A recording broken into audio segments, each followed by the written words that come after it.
আজকে বাহারাইনে আমার সাথে কি ঘটে গেল আমার সম্পূর্ণ ভিডিও দেখলে আপনারা বুঝতে পারবেন। আজকে আমি স্যালারি পাইছি, তাই জন্য বাংলাদেশে টাকা সেন্ড করতে আমি ব্যাংকের মধ্যে চলে যাব। আর সালমাবাদে কিন্তু 3টা ব্যাংক আছে। আজকে আমি সবগুলো ব্যাংকের মধ্যে চেক করব কোনটার মধ্যে টাকার রেট বেশি চলতেছে আজকে। তো আমরা কিন্তু বাহারান সালমাবাদে থাকি। তো প্রথমে আমরা এই জায়গায় একটা ব্যাংকের মধ্যে চলে আসছি। এই জায়গায় আপনারা দেখতে পাইতেছেন ওয়েস্টার্ন ইউনিয়ন। এই ব্যাংকটার মধ্যে আমি জিজ্ঞেস করছি আজকে রেট কত টাকা চলতেছে বাংলাদেশের। তো তারা বলছে নাকি 326 টাকা 20 পয়সার মতন আছে।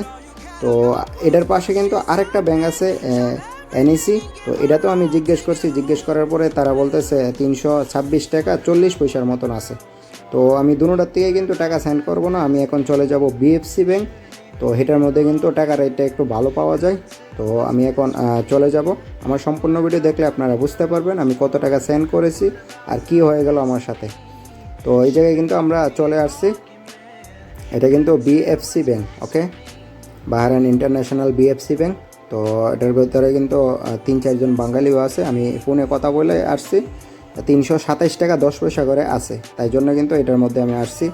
তো যাই প্রথমে আমি কাউন্টারে যে জিজ্ঞেস করার পরে তারা বলতেছে যে হ্যাঁ 327 টাকা 10 পয়সার মতন আছে।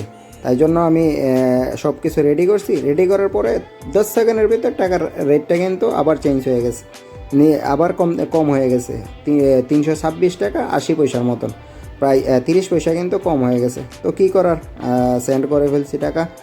দেখতে পাইতেছেন এই জায়গায় আমি কত টাকা সেন্ড করছি, প্রায় বাংলাদেশি টাকা কিন্তু 70,000-এর মতন সেন্ড করছি।